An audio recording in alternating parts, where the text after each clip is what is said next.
Hey all, welcome to the CoLab podcast. My name is Ryan McPherson, CEO at CoAssemble, the online training platform revolutionizing how teams train. We have some exciting stuff to cover with Kieran Darity of LA Zoo. Today we're going to talk about how a team can adapt and overcome any obstacle with the right tools and how Kieran and her team leverage the power of online training. Let's dive in. Kieran, welcome. How are you going? Thank you for having me. Great. No worries. Now, I did pronounce that name correctly, did I? Or Kieran, just like the beer. Yeah, I love the Japanese beer, Kieran. I'm a big fan, and also like an Asahi. So both beers are very, very good. Us Aussies, we do like our beers. So welcome to the CoLab podcast. I'm just interested to start off with, about yourself, your role at the LA Zoo, and what you've been doing there with CoAssemble. And we'll just start off with, who you are a little bit, and what is your role at the LA Zoo? I am the director of volunteer programs at the Greater Los Angeles Zoo Association, which is the nonprofit that supports the Los Angeles Zoo. And so I oversee about 600 volunteers. And so we need a good training program.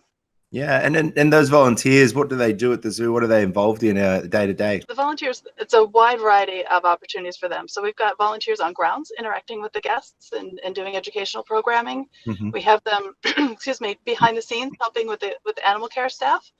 So they're helping maintain the habitats and diets. They're out in our community, so they're helping with a lot of our outreach. They're also helping with administration. They're helping create training. They're all over the place. Yeah, nice. And how does a volunteer come together? How do they? Is it just something that some people kind of apply for, or is it something that you guys put out there publicly and really welcome as many people to get involved as possible? Well, fortunately, we don't really have to recruit too hard for the volunteer program because everybody says the zoo. I want to volunteer at the zoo. So we don't have an active recruitment, but we should.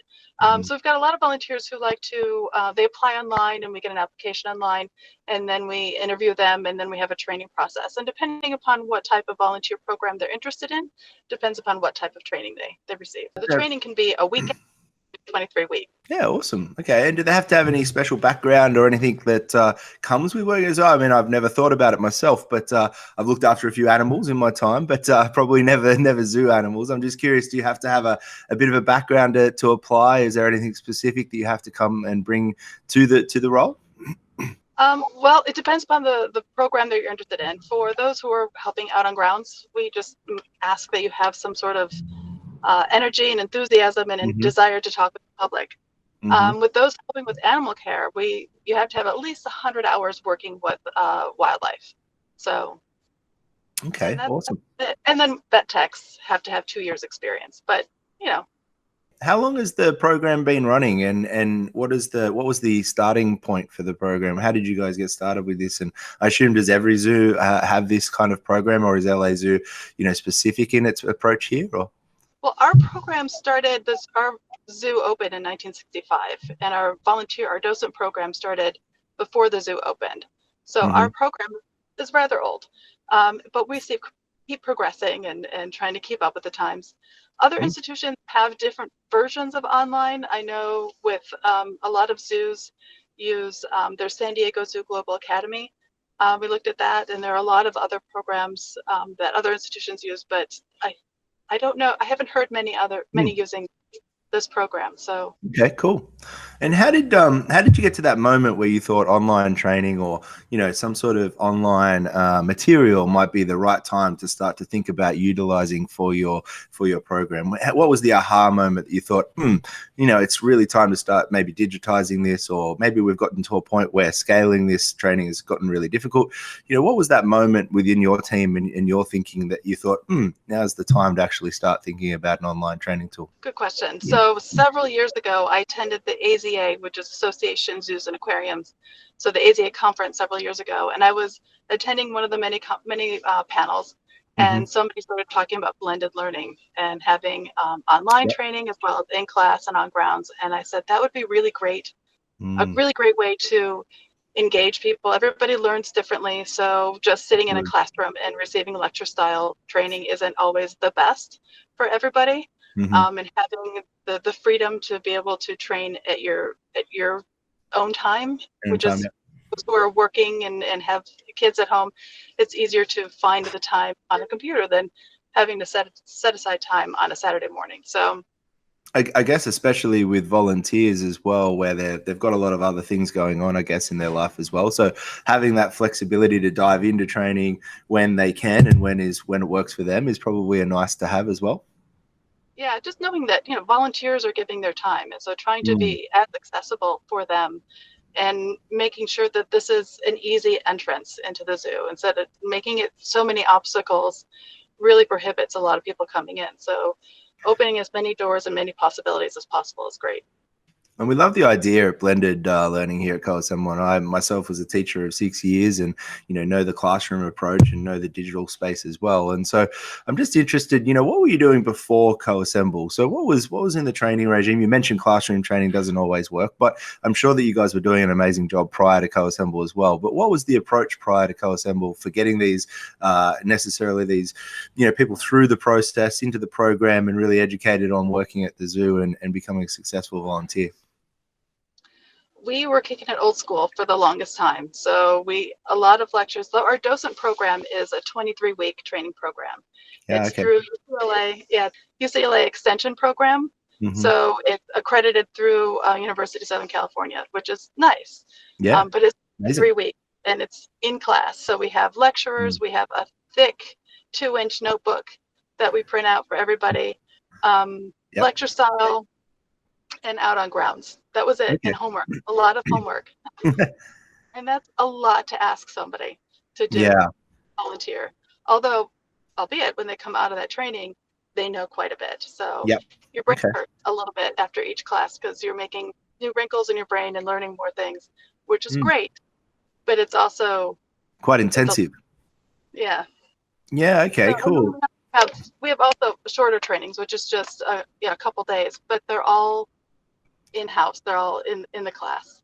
Mm-hmm, mm-hmm. And is your training very sessional? So at the beginning of a volunteer's career, I guess, when they do that initial training, and then I guess that there would be ongoing training as well required to kind of keep up to standard with, let's say, for example, practices or new regulations or something along those lines as you go through the process? Yeah, so we do have continuing education throughout, and it's always been in a lecture. We have a guest speaker coming in and talking about a conservation program in Africa, which is awesome. So we get those opportunities, but recently we have this CoAssemble has opened up the door to so many opportunities for us. So awesome.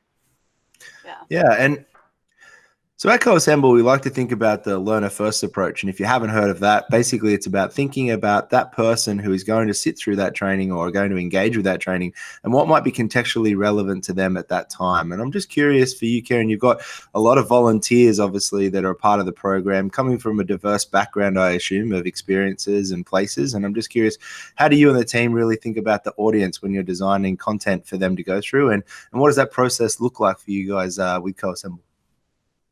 That is a very good question. Talking about our audience, again, it depends upon the program. So we have a lot of student volunteers in our program. So when we are gearing towards that, we usually have docents and trainers who understand teaching and education and training, and they're part of the whole training team. And so they're looking at where the students are coming from and where we want them to go with this. Yep. And with the docents, it's so varied. It's from 18 up to 98.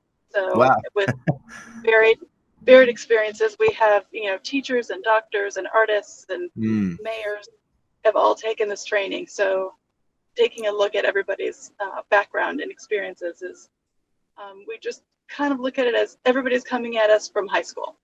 Right. Yep. Start at a level and then and work your way up from there. Yeah. And I assume that when you're designing this content, is there a type of content that works really well? So is it video? Is it multimedia? Is it text? Is it imagery? You're obviously working in a very vibrant space, obviously, with a zoo. So I'm just curious, you probably got a lot of assets on hand as well. So I'm just curious what really resonates with the volunteers? What really gets them moving into that space and learning the best that they can? We are still experimenting with all the different forms. I like that we can include video in there. I love that we can include games and something interactive.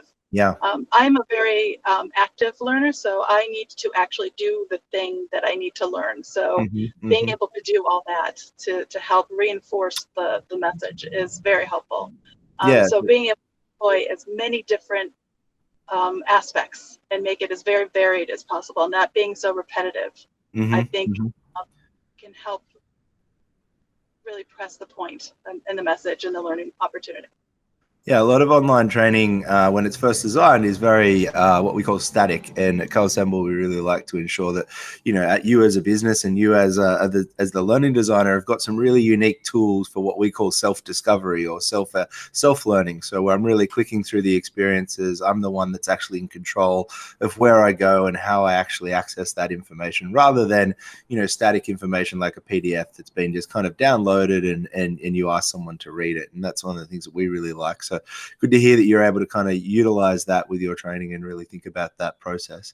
I'm just curious, obviously with volunteers, a lot of mobile devices, is mobile compatibility something that really stood out for you when you were buying CoAssemble? Was it a consideration? Obviously in a lot of learning programs today, they're really thinking about how to access learners on their own devices. Is this something that's important to you, and did you factor that into when you started this process? Was that a consideration? To be honest, it wasn't a consideration until it was presented as, hey, here's an option. Okay. And then it made us realize that is something we should be thinking about, because a lot of our students are coming at us using devices. The students, the high schoolers and the college age, they're on mobile devices. They aren't really at a laptop or a desktop for that matter. So having that accessibility and being able to access at any point was a really great feature. We hadn't thought that was something we needed until it was presented. So once we learned about it, we said, yes, that is something we need. That's awesome. And how far do you see this training scaling? So I'm just interested. So month to month, how many people would be going through courses, and what do you see? Is that something now that you've got CoAssemble, you really feel like you can kind of leverage more training, or is it capped at a certain point? What does it look like for over the next couple of years for you guys in terms of the scalability of the training and what you need to get through there? Well, originally we were going to start off baby steps and just say, okay, our general volunteer program, which is about 30 people every 3 months. And then we'll start to introduce other programs. And then it became our entire zoo. So it's all of our volunteers and all of our staff, both the nonprofit and the city side. So awesome. We just started doing our reentry training. So as our zoo opened, we had to produce reopening training. So everybody knew all the changes that were happening, so we could help our guests as they came through, and also know all the safety measures that have been employed. So we were all safe and be able to enforce that on grounds. So everybody who was back on zoo grounds has to take this training. So we have about maybe 300 staff, and then we have 600 volunteers. So so the numbers really grew. And I think and that's more programs. We're like, now all on grounds staff and volunteers get to take this training, and having this tool now, all the programs, all the departments are clamoring for access. So that's good to hear. I think one of the things that we do find with any online training tool, whether it be CoAssemble or anyone else, but I think once you discover the real value behind online training and you get quite good at disseminating it and creating it, you really do find that it has multiple uses, and you can really start to scale it within the organization. And it sounds like that's something that's happened for you guys, which is amazing to hear. So Karen, what were the initial struggles with implementing an online training? We hear a lot of businesses say, hey, we can't start online training because it's such a big process, or it'll take us a lot of time and money. But I'm just curious, what were some of the challenges that you saw, maybe from the start of thinking about going into online training and then right through to implementation and where you are today? If you want to kind of cover off those 3 points, that'd be great. Well, initially it was cost. I couldn't find a program that I could afford for our tiny little volunteer program within a nonprofit. Then I received a grant, or I received some funding to help fund this, and so it opened up that was eliminated, and I couldn't use that as an excuse anymore. And then we had It's interesting because a lot of companies really do struggle with the high cost of getting involved at the initial offset. And, you can make a case for it that it's going to have value, but you've still got to see that case come to fruition. And often you haven't got the money before you've made the case. So good to hear that you were able to alleviate that problem, because it's one that many struggle with. Yeah. And it was a daunting barrier to get past.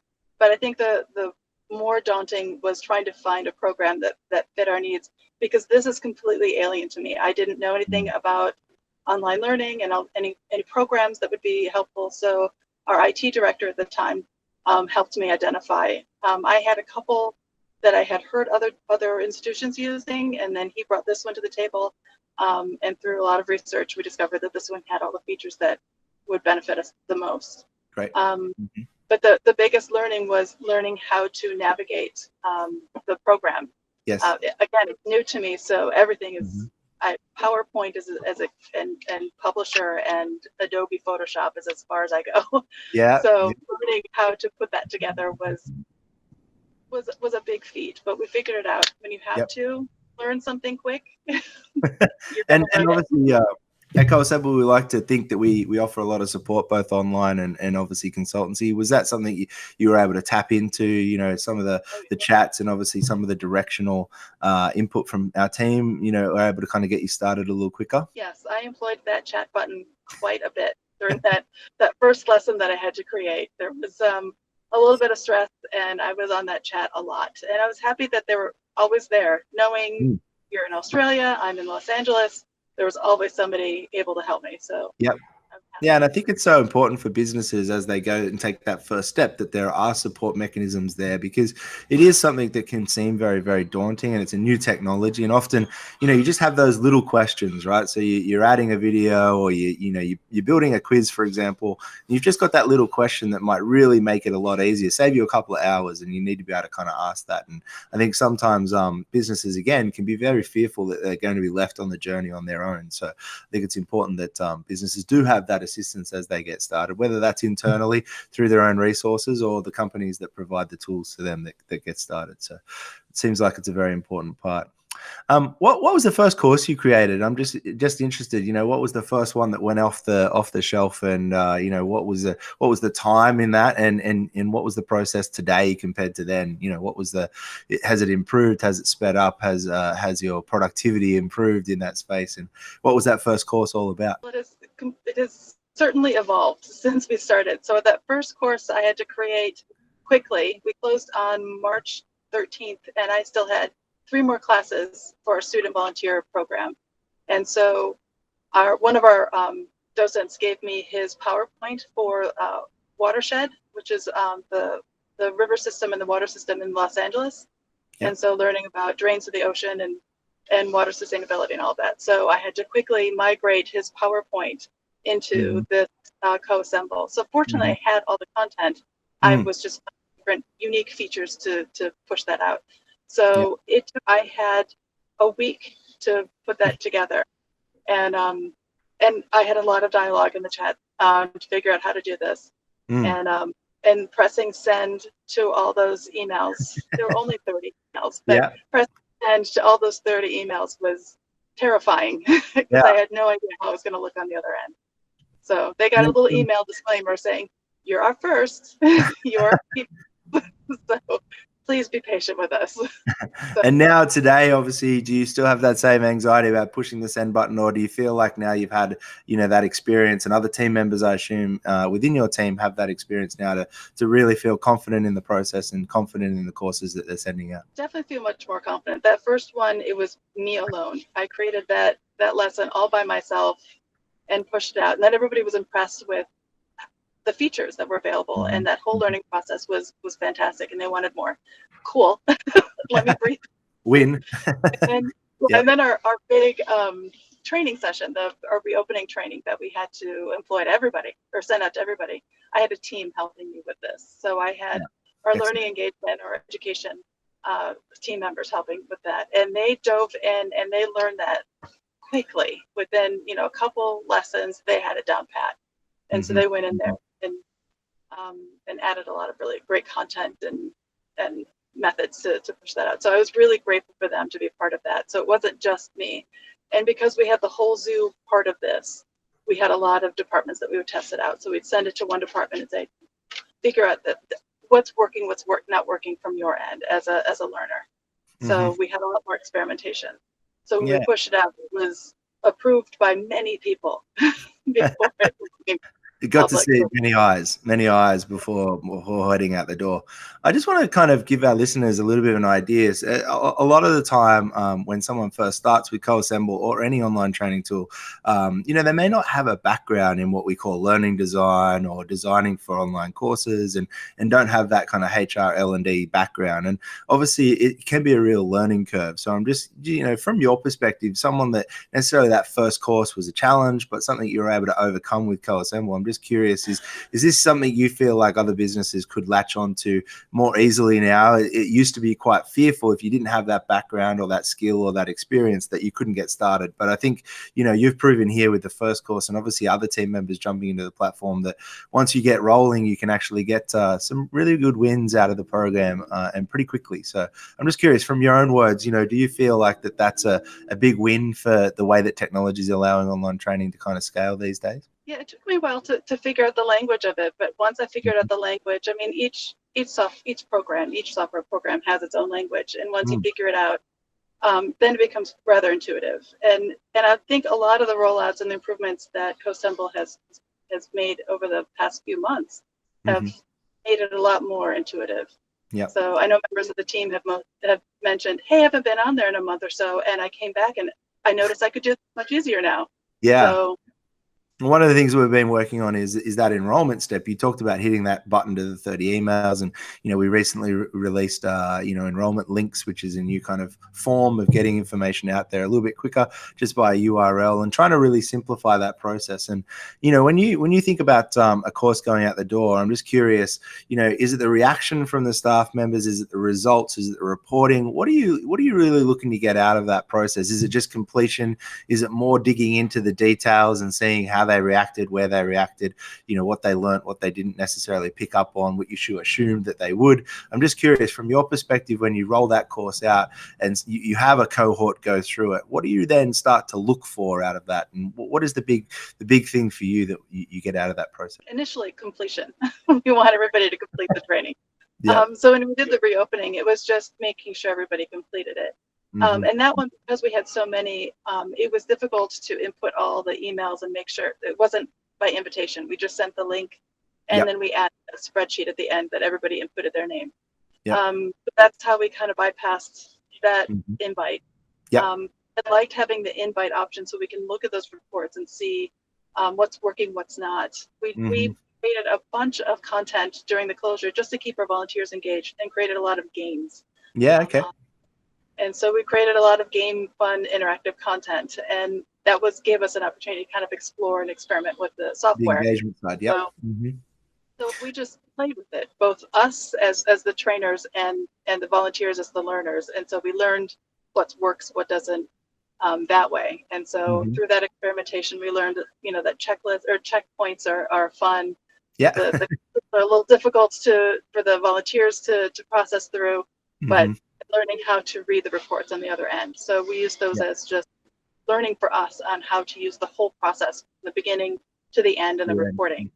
So we're still learning the reporting side, but that's got a lot of potential for us. And you mentioned that you were able to pass CoAssemble on to other team members at the zoo, and they were able to get value out of that. What did that process look like? Was it you then having to train them? Was it more just inviting them into the platform and self-discovery on how they could, or did they learn from the courses that you'd already created for the volunteers and were able to kind of double down on that and use that experience? I'm just curious, what did the sharing within the organization start to look like? Because we often talk about tribal knowledge, so businesses have a lot of knowledge inside of them, and an online training tool like CoAssemble can really open that door and allow a lot of knowledge to be set free, if that makes sense. So I'm just curious, what did that look like in your organization? And did you have to heavily get involved, or was it a bit more organic process? It was rather organic. So I had a team of 5 from another department, and I introduced them to it, and I gave them links, and I shared with them what I knew, and here are here are the programs, the lessons that I've created before. And so they explored and they looked at some of those, and they said, well, it's not that hard. And then they went in and they were pretty much self-taught, and they did chat a couple times, but they're younger and they're more into a lot of these platforms and a lot more familiar with them than I am. So they went in and it was a lot easier and more intuitive for them to figure out. So One of them came back. I don't know what you were talking about, Kieran. This is simple. So That's good to hear. Really, I disappointed myself. But really, you set the path. Just always remember, you were the one that set the path. So you'll always have the credit for starting the ball and getting it rolling. So I'm just curious. Obviously, you know, some difficult times, obviously in 2020, and obviously with COVID. And I know the US has had a very difficult time. And obviously, I was in the US right up until the end of March before I kind of flew home, just in time to get into the Australian border. And actually 24 hours before. But I'm just curious from your side. Obviously, you said that during that transition, the online training tool actually become very powerful for you to be able to start to train, you know, team members while they're off and not able to get into the zoo. And then also you mentioned as you were opening up the zoo, there was a lot of compliance, I guess, and a lot of components around how do we open up the zoo again, and you were able to use CoAssemble in that form. So if you can give us an insight into that period and what it all looked like, that would be really insightful. Well, it was an interesting process because we went from old school analog to everything online, and everything became digital, which was good. As a conservation organization, we should be using less paper. So yay. There's our silver lining. So we all learned digital and online access to everything quickly. And I was impressed with how quickly everybody just took to it. And once everybody took to it, which was overnight, everybody was very accepting on the new programs, and everybody is experimenting with the different communications and different video chats. So it was a really quick process for everybody to transition into. And I think now that we're all on this online content train that we're all on, and we're going to be out of quite some time, that introducing this platform and saying this is a vehicle for us to share information, train people, and make sure and quiz people and test people. Everybody just clamored for it. So everybody was very excited to have this tool because we needed a vehicle to get immediate information out to a big group of people quickly. So. And still see that those analytics come back in and see that there's completion and, you know, that someone is safe to enter the zoo again because they have that knowledge and they have that information around the new processes that will probably put in place. And so, yeah, I think, you know, what we're seeing, especially at CoAssemble and probably in the space itself in the market, that obviously, you know, there are training tools that are very specific to, you know, formal training, blended training. What we're kind of seeing is that a lot of businesses really need information sharing and knowledge sharing, and you've mentioned that there a couple of times, that, you know, really this becomes a business tool at the end of the day that can really help you kind of share that knowledge and ensure, you know, you've got knowledge flowing at the right times and in the right spaces to allow people to do their jobs better and feel safer about it. And especially during a time like COVID, you know, really be able to ramp that up quickly and not have, you know, a 5-month process or, you know, 3-month process to get that started. I assume that you're able to kind of see this tool as a weapon to kind of help you you know, fight the information war that you would have been going through at the time. Yeah, and a lot of the staff and the volunteers who have taken the training have come back with accolades saying this was a really fun experience. I thought this was going to be a drab training, but there's so much going on in there and so much for me to do. It's not just me reading or me listening. I am playing an active role in learning this. So the response I'm getting from the learners is surprisingly exciting.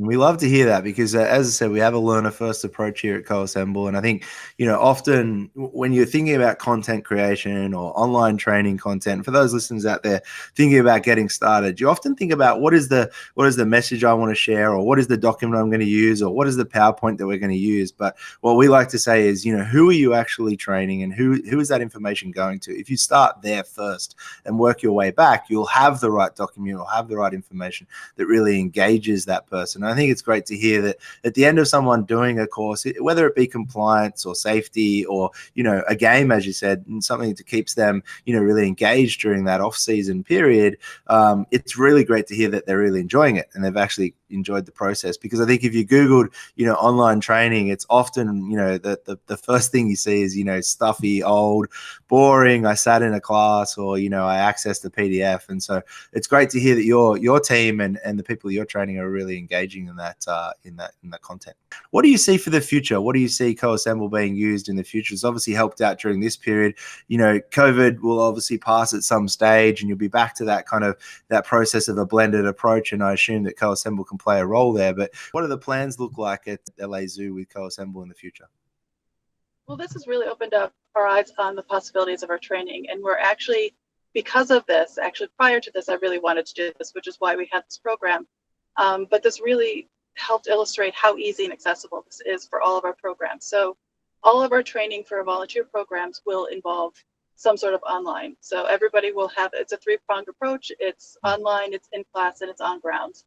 So every training for the volunteers is going to be that way. And now staff is going to have this opportunity as well. So our orientations are going to have this element. And we're using this also just to kind of, every institution is siloed in some way. Every, departments are kind of isolated. This really gives us an opportunity to kind of tear down the silos and allow everybody to have the same training and the same messaging, and be able to communicate what we're here for at the zoo for, and how do we communicate that on ground. So making sure now all departments can have the same training is easy. So we don't have to worry about somebody taking the time out to train the volunteers, and then education, and then guest services. It's done all together. So a lot more efficient for staff training to putting it together, as well as for the volunteers and staff themselves. So every department is going to benefit from this. Yeah, that's an amazing story, and I like the fact that consistency comes in as well. So you've got knowledge sharing, but you've also got it in a way that everyone is on the same page, and you're able to do that at scale, as you said. More and more people going through the training over time, and obviously more training as well going out the door. What would be the one thing that you would leave our listeners as a person that's now 12 months into the process at CoAssemble, but also into the online training process, and has really scaled it quite quickly within that 12 months and done an amazing job? What would be the thing that you would leave them as, what's the key takeaway learning that you kind of gathered out of this experience that you'd want to leave with our listeners today? That's a good question. There's a lot in there that with CoAssemble, it was an opportunity for our departments to kind of work together and create content for our entire institution to have a consistent message. And by doing this, we can improve our entire program, our entire department, our entire facility, and how we interact with our guests and how we interact with each other has really improved. We haven't had this opportunity before, and having this tool allows us to work together and have a common message. It's going to change our institutional culture as well. So we're going to have a lot more inclusive education. So there are a lot of bells and whistles in this program, which once you can figure out the orchestra, you can really create a masterpiece. And hopefully CoAssemble keeps improving and growing to add those bells and whistles to your program, so we can keep it fresh and keep it rolling out the door with excitement for your staff. I'm just going to switch it a little bit here away from online training for a second. Tell us a little bit about LA Zoo. What is the best animal? Who if I was going to LA Zoo tomorrow, who would I visit? Or should I say, what should I visit? What is the big takeaway from LA Zoo? What is the biggest attraction there for our listeners to, if they're in LA, they might want to visit? Well, there's a lot to visit. We have a lot of new babies. Right now we've got Angela, our Western lowland gorilla. She was born a couple months before the closure, so she's about 6, 7, 8 months. I forgot how old she is, but she's a kid still, so she's fantastic. Everybody wants to see her.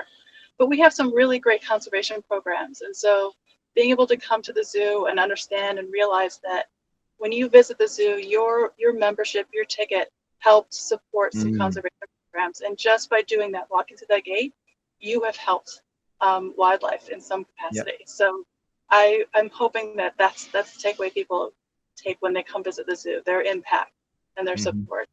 So there are a lot of really cool critters there. I love what's your favorite? What's your favorite? My favorite animal is whomever I'm standing in front of. So I love Good answer. carnivores. Good answer. I love all the critters that the misunderstood critters, so wolves and bats and snakes. I love being able to talk about them and kind of change people's perspective and realize how fantastic these critters are. But anybody that I'm standing in front of there, it's just, I learn something new every time I go there. So yeah, amazing. Of course I love giraffe because Kirin means giraffe in Japanese. So there you go. love giraffe. I did not know that. So all of our listeners learning something new today. I'm sure that Kirin means giraffe. That's very interesting. So yeah, I guess, did you always want to work with a zoo? Is this something as a passion that come through, or has it just kind of organically grown over time? Or was it because you were named after a giraffe that you ended up at LA Zoo? I'm just curious. Actually, I have my degree. I have a Bachelor of Fine Arts degree in animation. So I spent 5 years being an animator before I migrated over to the zoo. I would be at the zoo drawing the animals from my portfolio, and I realized I was more interested in what's going on in that habitat than in my portfolio. So I took a research class and learned how to observe animals. I took the DOSA class. I became an enrichment volunteer, and then I became staff, and now I head the program. So it just something I kind of fell into and grew into because was not what I intended to do as a kid. Amazing.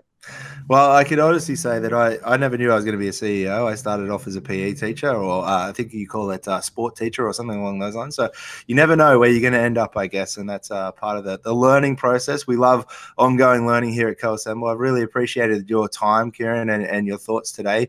Thank you for sharing your story with CoAssemble and LA Zoo. And, I'm looking forward to kind of seeing the growth of your process internally and revisiting at some stage to hear what you're doing with online training in general, and then what you're doing with CoAssemble as well. We love having you on board, and thank you for your time today. Well, thank you for having me. No worries. So as a closing message here, I think there's a couple of messages that we can take away from Kirin today. Number one, when you first enter, the online training space, it's quite daunting, and that process can be broken down by good technology, and an open spirit to give it a go. And as Kirin said today, she was able to kind of get in there and learn fast and create her first course and then get that out the door. And, you can see the impact of that over time. We were able to scale that, and LA Zoo's obviously done that at a rapid scale. So really impressive to hear. The second thing that I think taking out of today is that, that thinking about that engagement for learner, really thinking about what is that learning need to look like? How does it best fit that learner? And then really coming up with fast and quick ways to be able to do that really resonates. And if you look at, I think what Kirin mentioned around, during the off season, during COVID, when everyone wasn't able to attend the zoo, how did I keep them engaged? We sent them games. And I think that's such a cool concept, really engaging them in the content that matters, but in a way that's actually fun, colorful, and the results there obviously shine with a high engagement in the program, and then ready to come back to the zoo with lots of energy. So I think key takeaways for me today is it can be a daunting process, but it's you've got to dip in there and get started, and hopefully find the tool similar to CoAssemble hopefully out there, but other tools out there to get you started quickly, but also feel comfortable and have a support method along the way. So Kirin, thank you for your time. It's been awesome, and thank you for coming on the CoLab podcast here at CoAssemble.